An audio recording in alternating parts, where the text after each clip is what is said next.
Police ವಿಭಾಗ ಮತ್ತು ಉಳಿದಂತೆ ಎಲ್ಲರಿಗೂ ಕೂಡ ಹೃತ್ಪೂರ್ವಕ ಶರಣಾಗ್ತದೆ. ನಾನು ದಯಾನಂದ ಸ್ವಾಮೀಜಿ, ಅಧ್ಯಕ್ಷರು, ವಿಶ್ವ ಪ್ರಾಣಿ ಕಲ್ಯಾಣ ಮಂಡಳಿ, ಪಶು ಪ್ರಾಣಿ ಬಲಿ ನಿರ್ಮೂಲನಾ ಜಾಗೃತಿ ಮಹಾಸಂಘ ಮತ್ತು ಬಸವ ಧರ್ಮ ಜ್ಞಾನಪೀಠ. ಬಂಧುಗಳೇ, ಇವತ್ತಿನ ಮುಖ್ಯ ವಿಷಯ ತಮಗೀಗಾಗಲೇ ಗೊತ್ತಿರೋ ಹಾಗೆ ಬಾಗಲಕೋಟೆ ಜಿಲ್ಲೆಯ ಇಳಕಲ್ ತಾಲೂಕಿನ ಗುಗ್ಗಲಮರಿಯಲ್ಲಿ ದುರ್ಗಾದೇವಿ ಜಾತ್ರೆ ಆರಂಭ ಆಗಿದೆ.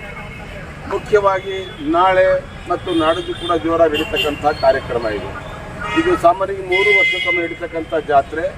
ಈ ಹಿಂದಿನ ಜಾತ್ರೆಯಲ್ಲಿ ತಾವೆಲ್ಲರೂ ಕೂಡ ನಮ್ಗೆ ಸಹಕಾರ ಕೊಟ್ಟಿದ್ವಿ. ನಮ್ಮ ಪೊಲೀಸ್ ಇಲಾಖೆ, ಜಿಲ್ಲಾಡಳಿತ, ತಾಲೂಕು ಆಡಳಿತ ಭಾಳ ಪ್ರಯತ್ನ ಮಾಡಿ ಹೋದ ಸಾರಿ ಒಂದು ಸಾಕಷ್ಟು ಮಟ್ಟಿಗೆ ಯಶಸ್ಸನ್ನು ಗಳಿಸಿತ್ತು. ಈ ಸಾರಿ ಕೂಡ ವಿಶ್ವ ಪ್ರಾಣಿ ಕಲ್ಯಾಣ ಮಂಡಳಿ ರಾಜ್ಯ ಹೈಕೋರ್ಟ್ನ ಮೊರೆ ಹೊಕ್ಕಾಗ ರಾಜ್ಯ ಹೈಕೋರ್ಟು ಕರ್ನಾಟಕ ಸರ್ಕಾರಕ್ಕೆ ಒಂದು ಆದೇಶವನ್ನು ಕೊಟ್ಟು, ಆ ಆದೇಶದ ಪ್ರಕಾರ ರಾಜ್ಯದ ಎಲ್ಲ ಜಿಲ್ಲೆಗಳ ಜಿಲ್ಲಾಧಿಕಾರಿಗಳು ಮತ್ತು ಜಿಲ್ಲಾ ಪೊಲೀಸ್ ವರಿಷ್ಠಾಧಿಕಾರಿಗಳ ನೇತೃತ್ವದಲ್ಲಿ ಆಯಾ ಜಿಲ್ಲೆಗಳಲ್ಲಿ ಎಲ್ಲೆಲ್ಲಿ ಪ್ರಾಣಿ ಬಲಿಯಾಗ್ತದೆ ಆ ಪ್ರಾಣಿ ಬಲಿಯನ್ನು ತಡೀತಕ್ಕಂತಹ ವ್ಯವಸ್ಥಿತವಾದ ಪರಿಣಾಮಕಾರಿಯಾದ ಕ್ರಮಗಳನ್ನು ಕೈಗೊಳ್ಳಬೇಕು. ಅದರಲ್ಲಿ ಮುಖ್ಯವಾಗಿ ಜನರ ಮನವೊಲಿಸ್ತಕ್ಕಂಥ ಕಾರ್ಯಕ್ರಮವನ್ನು ಕೂಡ ಕೈಗೊಳ್ಳಬೇಕು, ಅವೇರ್ನೆಸ್ ಕ್ಯಾಂಪ್ಸ್ ಅಂತೇಳಿ. ಯಾಕೆಂದರೆ ಇದು ಶತಶತಮಾನಗಳಿಂದ ಅವ್ರಿಗೆ ಒಂದು ರೀತಿಯಲ್ಲಿ ಮೌಢ್ಯದ ಬಲೆಗೆ ಸಿಕ್ಕಾಕೊಂಡ್ಬಿಟ್ಟಿದ್ದಾರೆ. ಪ್ರಾಣಿ ಬಲಿ ಕೊಟ್ಟರೆ ನಮ್ಗೆ ಒಳ್ಳೆಯದಾಗ್ತದೆ, ಇಲ್ಲದಿದ್ದರೆ ನಮಗೇನೋ ತೊಂದರೆ ಆಗ್ತದೆ ಅಂತಕ್ಕಂಥ ಒಂದು ಮೌಢ್ಯ ಅವರಲ್ಲಿ ಮನೆ ಮಾಡಿರೋದ್ರಿಂದ ಕಾನೂನಿನ ಜೊತೆಗೆ ಅವರ ಮೌಢ್ಯವನ್ನು ಪರಿವರ್ತಿಸಿ ಅವರ ಮನಸ್ಸಿನ ಪರಿವರ್ತನೆ ಮಾಡಿ ದೇವಾಲಯಗಳು ವಧಾಲಯಗಳಾಗಬಾರ್ದು, ಜಾತ್ರಾ ಪರಿಸರಗಳು ಕಟುಕರ ಕೇರಿಗಳಾಗಬಾರ್ದು, ರಕ್ತ ಮೂಳೆ ಮಾಂಸಗಳ ಆಗರವಾಗಬಾರ್ದು, ಸ್ವಚ್ಛ ಸ್ವಸ್ಥ ದಿವ್ಯ ಪರಿಸರಗಳಿಂದ ಧಾರ್ಮಿಕ ಸ್ಥಳಗಳು ಕೂಡಿರಬೇಕು ಅನ್ನೋ ಒಂದು ಆಶಯದೊಂದಿಗೆ ಕರ್ನಾಟಕ ಸರ್ಕಾರ 1959ರಲ್ಲಿ ಜಾರಿಗೆ ತಂದಂತಹ ಕರ್ನಾಟಕ ಪ್ರಾಣಿ ಬಲಿಗಳ ಪ್ರತಿಬಂಧಕ ಅಧಿನಿಯಮ ಹಾಗೂ 1963ರ ನಿಯಮಗಳು ಮತ್ತು 1975ರ ತಿದ್ದುಪಡಿ ಕಾಯ್ದೆ ಅನ್ವಯ ಇಡೀ ಕರ್ನಾಟಕದಲ್ಲಿ ಎಲ್ಲಿಯೂ ಯಾರು ಯಾವುದೇ ಧಾರ್ಮಿಕ ಸ್ಥಳಗಳಲ್ಲಿ ಪ್ರಾಣಿ ಬಲಿ ಮಾಡಬಾರದು, ಬೇಟೆ ಮಾಡಬಾರದು ಅಂತಕ್ಕಂಥ ಒಂದು ಕಾನೂನನ್ನು ಜಾರಿಗೆ ತಂತು. ಆ ಕಾನೂನು ಪ್ರಕಾರ ಈ ಕರ್ನಾಟಕ ಸಂಪೂರ್ಣ ಪ್ರಾಣಿ ಬಲಿ ಮುಕ್ತ ರಾಜ್ಯ. ಅದು ಹಿಂದೂಗಳಿರ್ಬೋದು, ಮುಸ್ಲಿಮ್ರಿರ್ಬೋದು, ಕ್ರಿಶ್ಚಿಯನ್ ಇರ್ಬೋದು, ಯಾವುದೇ ಧಾರ್ಮಿಕ ಸ್ಥಳಗಳು, ದೇವಾಲಯ, ಮಠ, ಮಂದಿರ್, ಮಸ್ಜಿದ್, ದರ್ಗಾ, ವರಸ್ ಎಲ್ಲೂ ಕೂಡ ಯಾವುದೇ ಜೀವಹಿಂಸೆ ಆಗಬಾರ್ದು ಅಂತಕ್ಕಂಥ ಒಂದು ಕಟ್ಟುನಿಟ್ಟಿನ ಆ ಕಾನೂನನ್ನು ಜಾರಿಗೆ ತಂತು. ಈ ಕಾನೂನನ್ನು ಸ್ಟ್ರಿಕ್ಟಾಗಿ ಫಾಲೋ ಮಾಡಿ ಅಂತೇಳಿ ರಾಜ್ಯ ಸರ್ಕಾರಕ್ಕೆ, ಮುಖ್ಯ ಕಾರ್ಯದರ್ಶಿಗಳಿಗೆ, ಗೃಹ ಕಾರ್ಯದರ್ಶಿಗಳಿಗೆ ಮತ್ತು ಎಲ್ಲ ಜಿಲ್ಲೆಗಳ DC, SP ಅವರಿಗೆ ಹಾಗೂ ವಿಶೇಷವಾಗಿ ಜ್ಯುರಿಸ್ಡಿಕ್ಷನ್ ಪೊಲೀಸ್ ಸ್ಟೇಷನ್ ಸಂಬಂಧಪಟ್ಟಂಥ ಠಾಣಾಧಿಕಾರಿಗಳಿಗೆ ವಿಶೇಷ ಒಂದು ಆದೇಶವನ್ನು ಹೊರಡಿಸಿದೆ. ಆ ಹಿನ್ನೆಲೆಯಲ್ಲಿ ಈಗಾಗಲೇ ಬಾಗಲಕೋಟೆ ಜಿಲ್ಲಾಡಳಿತ ಪ್ರಾಣಿ ಬಲಿ ತಡೆಯಲಿಕ್ಕೆ ಏನೇನು ಬೇಕು ಮುಂಜಾಗ್ರತಾ ಕ್ರಮಗಳನ್ನು ಮಾನನೀಯ ಜಿಲ್ಲಾಧಿಕಾರಿಗಳ ನೇತೃತ್ವದಲ್ಲಿ, SP ಸಾಹೇಬರವರ ಮಾರ್ಗದರ್ಶನದಲ್ಲಿ, ಗುರುಗುದದ DYSP ಸಾಹೇಬರವರ ಮಾರ್ಗದರ್ಶನದಲ್ಲಿ ಇಲ್ಲಿ ತಹಸೀಲ್ದಾರ್, CPI, PSI ಸಾಹೇಬರುಗಳು ಕ್ರಮ ಕೈಗೊಂಡಿದ್ದಾರೆ. ನಾವು ಅದರ ವಿಶ್ವ ಪ್ರಾಣಿ ಕಲ್ಯಾಣ ಮಂಡಳಿ ಮತ್ತು ಕರ್ನಾಟಕ ಸರ್ಕಾರದ ವತಿಯಿಂದ, ಜಿಲ್ಲಾಡಳಿತದ ವತಿಯಿಂದ ಜನರ ಮನ ಪರಿವರ್ತನೆಗಾಗಿ ಈ ಕ್ಷಣದಿಂದಲೇ ಅಹಿಂಸಾ ಪ್ರಾಣಿದಯ ಆಧ್ಯಾತ್ಮ ಸಂದೇಶ ಯಾತ್ರೆಯನ್ನು ನಾವು ಪ್ರಾರಂಭ ಮಾಡ್ತಾ ಇದ್ದೀವಿ.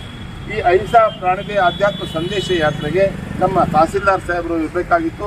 ಅವರು ಅನಿವಾರ್ಯ ಕಾರಣಗಳಿಂದ ಬೇರೆ ಕಾರ್ಯಕ್ರಮಕ್ಕೆ ಹೋಗಿರೋ ಕಾರಣಕ್ಕೋಸ್ಕರ ಇವತ್ತು ನಮ್ಮ ತಹಸೀಲ್ದಾರ್ ಆಫೀಸದ ಅಧಿಕಾರಿಗಳು ಬಂದಿದ್ದಾರೆ ಮತ್ತು ನಮ್ಮ PSI ಸಾಹೇಬರು ಬಂದಿದ್ದಾರೆ, ನಮ್ಮ ಗುಳೇಗುಡ್ಡದ ಸಾಹೇಬರು ಕೂಡ ಬಂದಿದ್ದಾರೆ. ಅವ್ರಿಗೆಲ್ಲ ಅನುಭವ ಆಗಿದೆ. ಈಗ ಅಲ್ಲಿ ಮಂಗಳಾದೇವಿ ಅಂತ ಜಾಸ್ತಿ ದೊಡ್ಡ ಹೋರಾಟ, ಅದು ಪ್ರಾಣಿ ಬಲಿ ತಡೆಯುವ ವಿಷಯದಲ್ಲಿ ಅಲ್ಲೆಲ್ಲ ಕೆಲಸ ಮಾಡಿದ್ದಾರೆ. ಅವರೆಲ್ಲರಿಗೂ ನಾನು ಸ್ವಾಗತವನ್ನು ಬಯಸ್ತಾ ಈ ಯಾತ್ರೆ ಪ್ರಾರಂಭವಾಗ್ತಾ ಇದೆ. ಅದರ ಒಂದು ಕ್ಲಾರಿಟಿಯನ್ನು ನಿಮಗೆ ಕೊಡ್ತೇವೆ. ನಾವು ಯಾವುದೇ ಮಾಂಸಾಹಾರಿಗಳ ವಿರುದ್ಧ ನಮ್ಮ ಹೋರಾಟವನ್ನು ನಾವು ಮಾಡ್ತಾ ಇಲ್ಲ. ವೆರಿ ಕ್ಲಿಯರ್ ಕಟ್ ಇದೆ. ಕೆಲವರೇ ಅಂದರೆ ನಮಗೆ ಮಾಂಸ ತಿನ್ನಕ್ಕೆ ಬಿಡಲ್ವಾ, ಇವ್ರು ಏನು ಗಲಾಟೆ ಅಂತ, ಅದು ಪ್ರಶ್ನೆನೇ ಇರಲಿಲ್ಲ. ಮಾಂಸಾಹಾರದ ಪ್ರಶ್ನೆ ಇರಲಿಲ್ಲ. ಎರಡನೇದು, ನಾವು ಯಾವುದೇ ಧಾರ್ಮಿಕ ಭಾವನೆಗಳ ವಿರುದ್ಧ, ಅವರ ಶ್ರದ್ಧೆಗಳ ವಿರುದ್ಧ ನಾವು ಪ್ರಶ್ನೆ ಮಾಡ್ತಾ ಇಲ್ಲ ಅಥವಾ ಕ್ವಶನ್ ಮಾಡ್ತಾ ಇಲ್ಲ. ಅಲ್ಲಿರೋದೇನೆಂದರೆ, ನೀವೇನೇ ಆಚರಣೆ ಮಾಡಿದ್ರು ಈ ರಾಜ್ಯದ, ಈ ದೇಶದ ಕಾನೂನಿನ ಚೌಕಟ್ಟಿನೊಳಗೆ, ಈ ದೇಶದ ನ್ಯಾಯಾಲಯಗಳ ಆದೇಶಗಳ ಚೌಕಟ್ಟಿನೊಳಗೆ ನೀವು ಹಬ್ಬಗಳನ್ನು ಮಾಡಿ, ಧಾರ್ಮಿಕ ಆಚರಣೆ ಮಾಡಿ ಅನ್ನುವತಕ್ಕಂಥ ಒಂದು ಜಾಗೃತಿಯನ್ನು ಇವತ್ತು ನಾವು ಇಲ್ಲಿ ಮೂಡಿಸ್ತಾ ಇದ್ದೀವಿ. ಕಾನೂನು ಕೂಡ ಅದೇ ಹೇಳ್ತಾ ಇರೋದು, ನೀವು ಮಾಡಿ. ಆದರೆ ದೇವಾಲಯಗಳು, ಧಾರ್ಮಿಕ ಸ್ಥಳಗಳು, ಸಾಮುದಾಯಿಕ ಸ್ಥಳಗಳು, ಅಲ್ಲಿ ಎಲ್ಲ ಹೋಗಿ ಸಾವಿರಾರು ಪ್ರಾಣಿ ಕೊಲ್ಲೋದ್ರಿಂದ, ಬಲಿ ಕೊಡೋದ್ರಿಂದ ಒಂದು ರೀತಿಯಲ್ಲಿ ದೇವಾಲಯದ ಪಾವಿತ್ರ್ಯತೆ ನಾಶ ಆಗ್ತದೆ. ಧರ್ಮಕ್ಕೆ ಕಳಂಕ ಬರ್ತದೆ, ದೈವತ್ವಕ್ಕೆ ಅಪಚಾರ ಆಗುತ್ತೆ. ಯಾಕಂದರೆ ಯಾವ ದೇವರು ಪ್ರಾಣಿಗಳನ್ನು ಕೊಡಿ ರಕ್ತ ಕೊಡಿ ಅಂತ ಹೇಳೋದಿಲ್ಲ. ಸ್ವತಃ ಈ ಭಾಗದ ಮಹಾಗುರು ವಿಶ್ವಗುರು ಬಸವಣ್ಣವರು ಕ್ಲಿಯರಾಗಿ ಹೇಳಿದ್ದಾರೆ, ದಯವಿಲ್ಲದ ಧರ್ಮ ಅದಾವುದು, ದಯವೇ ಧರ್ಮದ ಮೂಲ, ದಯವಿರಬೇಕು ಸಕಲ ಪ್ರಾಣಿಗಳೆಲ್ಲರಲ್ಲಿ, ದಯವಿಲ್ಲದವರ ಮೆಚ್ಚ ನಮ್ಮ ಕೂಡಲ ಸಂಗಮ ದೇವ ಅಂತ ಹೇಳುವುದರ ಜೊತೆಗೆ ಕುರಿಬೇಡ ಮರಿಬೇಡ ಬರಿದೆ ಪತ್ರ ಪುಷ್ಪ ಸಾಕು ಅಂತ ಎಷ್ಟು ಕ್ಲಿಯರಾಗಿ ಕೊಟ್ಟಿದ್ದಾರೆ. ಹಾಗಾಗಿ ದೇವರು ಮತ್ತು ಧರ್ಮದ ಹೆಸರಲ್ಲಿ ಭಕ್ತಾದಿಗಳು ಯಾವುದೇ ಪ್ರಾಣಿಗಳನ್ನ ಬಲಿ ಕೊಡಬಾರ್ದು, ಜೀವ ಹಿಂಸೆ ಮಾಡಬಾರ್ದು ಅನ್ನೋ ಒಂದು ಅಹಿಂಸಾ ಸಂದೇಶವನ್ನು ಇವತ್ತು ನಾವು ತೆಗೆದುಕೊಂಡು ಗೂಗಲ್ವರೆಗೆ ಹೋಗ್ತಾ ಇದ್ದೀವಿ. ಈಗ ಅಲ್ಲೆಲ್ಲ ಪ್ರಚಾರ ಮಾಡಿ ಇಡೀ ರಾತ್ರಿ ಎಲ್ಲ ನಾವು ಅಲ್ಲೇ ಕಾರ್ಯಕ್ರಮ ರೂಪಿಸಿ ಜನರು ಪರಿವರ್ತನೆ ಮಾಡುವಂಥದ್ದು. ಹಾಗೆ ನಾಳೆವರೆಗೂ ಇದು ಕಂಟಿನ್ಯೂ ಆಗ್ತದೆ. ಇವತ್ತು ನಮ್ಗೆ ಹೇಳೋಕ್ಕೆ ಇಷ್ಟಪಡ್ತೀನಿ ಅಂದರೆ ಕೇವಲ ಇದೊಂದೇ ಅಲ್ಲ. ಈಗ ತಾನೇ ನಾನು ಕೊಪ್ಪಳ ಜಿಲ್ಲೆ ಮುಗಿಸ್ಕೊಂಡ್ಬಂದೆ, ಹುಲ್ಗಿ ಜಾತ್ರೆ, ಹುಲ್ಗಮ್ಮ ಜಾತ್ರೆ, ಅಲ್ಲಿ ಕೂಡ ಅವೇರ್ನೆಸ್ ಶುರುವಾಗಿದೆ. ಸ್ವತಃ DC ಅವರ SP ನೇತೃತ್ವದಲ್ಲಿ ಒಂದು ಸಮಿತಿ ರಚನೆಯಾಗಿದೆ, ಎಕ್ಸಿಕ್ಯೂಟಿವ್ ಮಾಡಿ. ಅವೆಲ್ಲ ಪ್ರಾಣಿಗಳ ಬಲಿ ತಡೆಯಕ್ಕೆಲ್ಲ ವ್ಯವಸ್ಥೆ ಆಗಿದೆ. ಈಗ ಗದಗ ಜಿಲ್ಲೆ ನೀವು ಗೊತ್ತಿರ್ಬೋದು, ದಂಡಿನ ಮಾರಮ್ಮ ಅಂತ, ಅಲ್ಲಿ ದೊಡ್ಡ ಜಾತ್ರೆ. ಸ್ವತಃ ಈ SP ನ್ಯಾಮಗೌಡ ಸರ್ ಬರ್ತಾ ಮಾತಾಡಿದ್ರು, ಸ್ವಾಮೀಜಿ ವಿಶೇಷವಾಗಿ ಎಕ್ಸ್ಟ್ರಾ ಪೊಲೀಸ್ ಫೋರ್ಸ್ ಕಳಿಸಿದ್ದೀನಿ, ನಾವು ಪ್ರಯತ್ನ ಮಾಡ್ತೀವಿ ಅಂತ ಕೂಡ ಭರವಸೆ ಕೊಟ್ಟಿದ್ದಾರೆ. ಹಾಗಾಗಿ ನಮ್ಮ ಬಾಗಲಕೋಟೆ ಜಿಲ್ಲೆ ಅಂತೂ DC SP ಅವರು ಸ್ಪಷ್ಟವಾಗಿ ಹೇಳಿದ್ದಾರೆ, ಖಂಡಿತ ಯಶಸ್ಸು ಮಾಡೋಣ ಅಂತ. ಆ ದಿಶೆಯಲ್ಲಿ ಮಾನನೀಯ ಸಚಿವರು ಸಾಹೇಬ್ರವರು ಮತ್ತು ತಹಸೀಲ್ದಾರ್ ಸಾಹೇಬರು ಬಹಳ ಕೆಲಸ ಮಾಡಿದ್ದಾರೆ. ಆ ಎಲ್ಲ ವಿವರಣೆ ನಾವು ಕೊಡಬೇಕು ಅಂತ ಹೇಳಿ ಇವತ್ತಿನ ಅಹಿಂಸಾ ಪ್ರಾಣಿದಯ ಆಧ್ಯಾತ್ಮಿಕ ಸಂದೇಶ ಯಾತ್ರೆಗೆ, ಪ್ರಾಣಿ ಬಲಿತದ ಜಾಗೃತಿ ಯಾತ್ರೆಗೆ ತಾವೆಲ್ಲರೂ ಕೂಡ ಕೈ ಜೋಡಿಸ್ತಾ ಇದ್ದೀರಾ. ಮತ್ತು ಇದರ ಮಾಧ್ಯಮದವರು ಬಹಳ ಸಹಕಾರ ಕೊಟ್ಟಿದ್ದೀರಿ. ನಿಮ್ಗೆ ಹೇಳಲಿಕ್ಕೆ ಸಂತೋಷ ಆಗ್ತದೆ. ಕರ್ನಾಟಕದಲ್ಲಿ ಸುಮಾರು ನಾನು 35 ವರ್ಷದಲ್ಲಿ ಕೆಲಸ ಮಾಡ್ತಾ ಇದ್ದೀನಿ. ಇಲ್ಲಿಯವರೆಗೆ ಸುಮಾರು 4 ಕೋಟಿಗೂ ಹೆಚ್ಚು ಪ್ರಾಣಿಗಳ ಬಲಿಯನ್ನು ಇವತ್ತು ಕರ್ನಾಟಕ ಸರ್ಕಾರ, ಪೊಲೀಸ್ ಇಲಾಖೆ ತಡೆ ಹಿಡಿದಿದೆ ಅಂತ ಹೇಳಲಿಕ್ಕೆ ಹೆಮ್ಮೆ ಆಗ್ತದೆ. ಇದು ಇಡೀ ರಾಷ್ಟ್ರದಲ್ಲೇ ಕರ್ನಾಟಕದ ಅಗ್ರಸ್ಥಾನದಲ್ಲಿದೆ ಪ್ರಾಣಿ ಬಲಿ ತಡೆಯುವಲ್ಲಿ. ಹೌದು, ಕೆಲವು ಕಡೆ ಬಹಳ ಇದೆ. ಇವತ್ತು ಲಕ್ಷಗಟ್ಟಲೆ ಪ್ರಾಣಿಗಳ ಬಲಿ ಆಗುವಂಥದ್ದು ಇದೆ.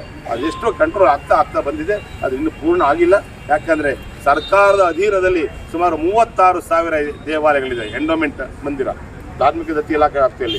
ಇನ್ನು ಖಾಸಗಿಯಾಗಿ 2 ಲಕ್ಷಕ್ಕೂ ಹೆಚ್ಚು ದೇವಾಲಯಗಳೆಲ್ಲ ಇದ್ದಾವೆ. ಆ ದಿಶೆಯಲ್ಲಿ ಇನ್ನು ಹೆಚ್ಚಿನ ಪ್ರಯತ್ನ ನಾವು ಮಾಡೋದ್ರ ಮೂಲಕ ಜನಮಾನಸ ಪರಿವರ್ತನೆ ಮಾಡಿ ಕರ್ನಾಟಕವನ್ನು ಪ್ರಾಣಿ ಬಲಿ ಮುಕ್ತ ರಾಜ್ಯವನ್ನಾಗಿ ಮಾಡೋಣ ಅನ್ನೋ ಒಂದು ಆಶಯದೊಂದಿಗೆ ಈ ನಮ್ಮ ಕಾರ್ಯಕ್ಷೇತ್ರ ಕೇವಲ ಕರ್ನಾಟಕವಲ್ಲ, ಭಾರತವಷ್ಟೇ ಅಲ್ಲದೆ ನೇಪಾಳ ಮುಂತಾದ ಬೇರೆ ಬೇರೆ ರಾಷ್ಟ್ರಗಳಲ್ಲಿ ಕೂಡ ಈ ಪ್ರಾಣಿ ಬಲಿ ತಡೆ ಕಾರ್ಯವನ್ನು ಮಾಡ್ತಾ ಇದ್ದೇವೆ. ಅದಕ್ಕೆ ತಮ್ಮೆಲ್ಲರ ಸಹಕಾರ ನಮಗೆ ಸಿಗ್ತಾ ಇದೆ. ಮತ್ತೊಮ್ಮೆ ಮಾಧ್ಯಮ ಮಂತ್ರಿಗಳಿಗೆ ನಾನು ವಿನಂತಿ ಸಲ್ಲಿಸ್ತಾ, ನಿಮ್ಮ ಸಹಕಾರ ಬೇಕು. ಜನಗಳಿಗೆ ಇಷ್ಟೇ ಕೇಳೋದು, ಇದನ್ನು ಪ್ರತಿಷ್ಠೇಷನ್ನಾಗಿ ಮಾಡ್ಕೋಬೇಡಿ. ನಾವು ಮಾಡ್ತೀವಿ, ಬರೀ ಕೊಟ್ಟೆ ಕೊಡಬೇಕು ಮಾಡಬೇಡಿ. ಕಳೆದ ಹಿಂದಿನ ಜಾತ್ರೆಯಲ್ಲಿ ಅವರು ಸ್ವತಃ ಕೋಣವನ್ನು ನಮಗೆ ಹಸ್ತಾಂತರ ಮಾಡಿದ್ರು. ತಹಸೀಲ್ದಾರು, ನಾನು, PSI ಪೊಲೀಸ್ ಎಲ್ಲ ಇದ್ವಿ. ಅಲ್ಲಿ ಸಿರಿಂಜಿ ತೆಗೆದು ಬ್ಲಡ್ಡನ್ನು ಅರ್ಪಣೆ ಮಾಡಿ ಆ ಕೋಣ ವಾಪಸ್ ಮಾಡಿದ್ರು. ಈ ಸಾರಿ ಕೂಡ ಅವರು ಯಾವುದೇ ಪ್ರಾಣಿ ಬಲಿಯನ್ನು ಮಾಡದೇ ಅದೇ ರೀತಿ ಸರ್ಕಾರಕ್ಕೆ ಹಸ್ತಾಂತರ ಮಾಡಬೇಕು ಕೋಣವನ್ನು, ಮತ್ತು ಯಾವ ಪ್ರಾಣಿ ಬಲಿಯನ್ನು ಕೊಡಬಾರದು ಅಂತೇಳಿ ವರ್ತನದ ಮೇಲೆ ವಿನಂತಿ ಮಾಡಿಕೊಳ್ತಾ ನಮ್ಮ ಎಲ್ಲ ಜಿಲ್ಲಾಡಳಿತ ಅಧಿಕಾರಿ ವೃಂದಕ್ಕೆ ಹೃತ್ಪೂರ್ವಕ ಧನ್ಯವಾದಗಳು. ಈಗ ಅಹಿಂಸಾ ಪ್ರಾಣಿದಯ ಆಧ್ಯಾತ್ಮಿಕ ಸಂದೇಶಕ್ಕೆ ಇಲ್ಲಿಯ ಮುಖ್ಯ ಪ್ರಾಣಾಧಿಕಾರಿಗಳು, ನಾವು ಅಧಿಕಾರಿಗಳು ಚಾಲನೆ ಕೊಡಬೇಕು. ಮತ್ತೊಂದೆರಡು ಮಾತು ಹೇಳಬೇಕು.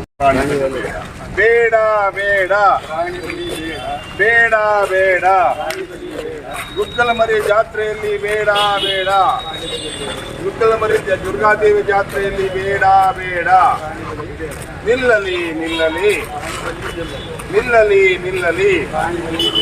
ದಯವೇ ಧರ್ಮದ ಮೂಲ, ದಯವೇ ದಯವೇ ದಯವಿರಬೇಕು ಸಕಲ ಪ್ರಾಣಿಗಳಲ್ಲಿ, ದಯವಿರಬೇಕು. ಬಂಧುಗಳೇ, ಈಗ ಒಂದು ಏನಲ್ಲಿ ಸ್ಪಷ್ಟವಾದಂಥ ಒಂದು ನಿರ್ದೇಶನವನ್ನು ಕೊಟ್ಟಿದೆ. The fundamental duty of every citizen of India is to have compassion to all living creatures. Ambedkar ಅವರ ನೇತೃತ್ವದ ನಮ್ಮ ಭಾರತ ಸಂವಿಧಾನ ವೆರಿ ಕ್ಲಿಯರ್ ಆಗಿ ಹೇಳಿದೆ. ಆರ್ಟಿಕಲ್ 51ರ ಪರಿಚ್ಛೇದ ಏನಲ್ಲಿ ಭಾರತದ ಪ್ರತಿಯೊಬ್ಬ ನಾಗರಿಕನ ಮೂಲಭೂತ ಕರ್ತವ್ಯ ಎಲ್ಲ ಪ್ರಾಣಿಗಳ ಬಗ್ಗೆ, ಜೀವರಾಶಿಗಳ ಬಗ್ಗೆ ಅನುಕಂಪ ಹೊಂದಿರಬೇಕು ಅಂತ. ಆ ಹಿನ್ನೆಲೆಯಲ್ಲಿ ನಾವುಗಳೆಲ್ಲರೂ ಸೇರಿ ಆ ಮೂಕ ಮುಗ್ಧ ಪ್ರಾಣಿಗಳಿಗೆ ಒಂದು ಧ್ವನಿಯಾಗೋಣ. We must voice for the voiceless. ಈ ಶಬ್ದವನ್ನು ನಾನು ಗಮನ ತರುತ್ತಾ ಇದ್ದೀನಿ. We must voice for the voiceless.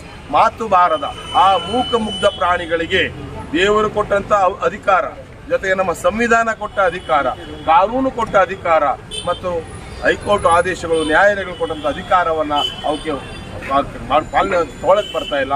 ಆ ಅಧಿಕಾರವನ್ನು ಕೊಡಿಸ್ತಕ್ಕಂಥ ಕೆಲಸವನ್ನು ಮಾಧ್ಯಮ ಮಿತ್ರರು, ನಮ್ಮ ಅಧಿಕಾರಿಗಳಿಂದ ಮತ್ತು ನಾವೆಲ್ಲರೂ ಸೇರಿ ಮಾಡಬೇಕು ಅಂತಕ್ಕಂಥ ಒಂದು ವಿನಂತಿಯನ್ನು ಮಾಡ್ತೀನಿ. ಇದು ಒಂದು voice for voiceless for animals and voice for voiceless for goddess. ಇವತ್ತು ದೇವಾಲಯಗಳು, ಅದು ಯಾವುದೇ ದೇವರಿರಲಿ, ಆ ದೇವರುಗಳು ಕೂಡ ವಾಯ್ಸ್ಲೆಸ್ ಆಗಿದ್ದಾವೆ. ಅವ್ರ ಮುಂದೆ ಹೋಗಿ ಪ್ರಾಣಿಗಳನ್ನ ಕಡಿತಾರೆ, ರಕ್ತ ಹರಿಸ್ತಾರೆ, ಹೆಣ್ಣ ಸರಾಯಿ ಕುಡಿತಾರೆ. ನೋಡೋಕ್ಕಾಗಲ್ಲ. ಹುಲಿಗೆಮ್ಮ ನೋಡಿ, ಬೇರೆ ಕಡೆ ನೋಡಿ, ಬಹಳ ಅಸಹ್ಯ ಆಗ್ತದೆ. ಇಷ್ಟಾದರೂ ಕೂಡ ಆ ದೇವತೆಗಳು ಏನು ಮಾಡುತ್ತಾ ಇಲ್ಲಿ ಮೌನವಾಗಿದ್ದಾಳೆ. ಯಾಕಂದ್ರೆ ಆ ದೈವಿ ಶಕ್ತಿ ಯಾರು ಬಂದು ಓಪನ್ ಆಗಿ ಏನು ಹೇಳಲ್ಲ. So we must voice for the voice for all goddesses. ಕಾನೂನು ಮಾಡಿರೋದೇನಕ್ಕೆ? ಮಾತು ಬಾರದ ದೇವಾಲಯಗಳಿಗೆ ಪಾವಿತ್ರತೆ ಕಾಪಾಡಲಿಕ್ಕೆ ಕಾನೂನು ಅಂತ. ಹಾಗಾಗಿ ನಾವು ಧಾರ್ಮಿಕ ಸ್ಥಳಗಳ ಪಾವಿತ್ರತೆಯನ್ನು ಕಾಪಾಡಲಿಕ್ಕೆ, ಮೂಕ ಪ್ರಾಣಿಗಳ ಜೀವವನ್ನು ಉಳಿಸಲಿಕ್ಕೆ ನಾವೆಲ್ಲರೂ ಸೇರಿ ಈ ಪ್ರಾಣಿ ಬಲಿ ಮುಕ್ತ ಅಭಿಯಾನವನ್ನು ಕೈಗೊಂಡಿದ್ದೇವೆ. ಅದಕ್ಕೆ ಮಾಧ್ಯಮದವರು ಸಹಕಾರ ಕೊಟ್ಟಿದ್ದಾರೆ. ಗದಗ ಜಿಲ್ಲೆ ಬೊಮ್ಮಸಾಗರದಲ್ಲಿ ಸುಮಾರು 10ರಿಂದ 11,000 ಕೋಣಗಳೇನು ಬಲಿ ಆಗ್ತಾ ಇತ್ತು, 70ರಿಂದ 80,000 ಪ್ರಾಣಿಗಳ ಕಗ್ಗೊಲೆ ಆಗ್ತಾ ಇತ್ತು, ದೇವರ ಹೆಸರಲ್ಲಿ ಮರ್ಡರ್ ಆಗ್ತಾ ಇತ್ತು. ಅದನ್ನು ಮೊಟ್ಟ ಮೊದಲು ದನಿ ಎತ್ತಿ ನಿಲ್ಲಿಸಿದವರು ನಮ್ಮ ಮಾಧ್ಯಮ ಮಿತ್ರರು. ಹುಬ್ಬಳ್ಳಿ ಎಲ್ಲ ಹಿರಿಯ ಪತ್ರಿಕರ್ತರು ಎದ್ದು ತಮ್ಮ ಪ್ರಾಣಿ ಬಲಿ ತಡೆ ಆಂದೋಲನ ಕೈಗೊಂಡು ಸ್ವತಃ ಅವರೇ ಹೋರಾಟಕ್ಕೆ ಯುದ್ಧ ಮಾಡಿ ಆ ಕೋಣ ಬಲಿಗಳನ್ನು ನಿಲ್ಲಿಸಿದ್ರು. ಅದು ಇತಿಹಾಸ. ಹಾಗಾಗಿ ಅಂದಿನಿಂದ ಈ ಪ್ರಾಣಿ ಬಲಿ ತಡೆ ಆಂದೋಲನ ಸ್ಟಾರ್ಟ್ ಆಗಿದೆ. ಎಲ್ಲ ಕಡೆ ಮಾಧ್ಯಮದವರು ಸಹಕಾರ ಕೊಡ್ತಾ ಇದ್ದಾರೆ. ಮತ್ತೊಮ್ಮೆ ಮಾಧ್ಯಮದವರಿಗೆ ವಂದನೆ ಸಲ್ಲಿಸಿ ನಮ್ಮ ಪ್ರಾಣಿ ಬಲಿ ತಡೆ ಜಾಗೃತಿ ಅಭಿಯಾನ ಈಗ ಮತ್ತೆ ಗುಗ್ಗಲ್ ಮರಿ ಕಡೆ ಪ್ರಯಾಣ ಬೆಳೆಸ್ತಾ ಇದೆ. ಸರ್ವರಿಗೂ ಶರಣ.